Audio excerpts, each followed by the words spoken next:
Kusoo dhawaada xubinta dhacdo ee halka daqiiqo ah. Madaxweynihii hore ee Beirut oo isdilay Abriil 17-keedii 2019.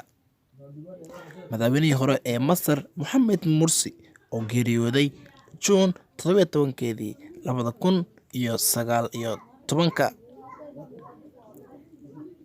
Madaxweynihii hore ee Tunisia Mohamed Beji Said Essebsi oo isagoo 92 jir ah geeriyooday 25-kii July sanadkii 2019 ayaanu soo dhaafnay.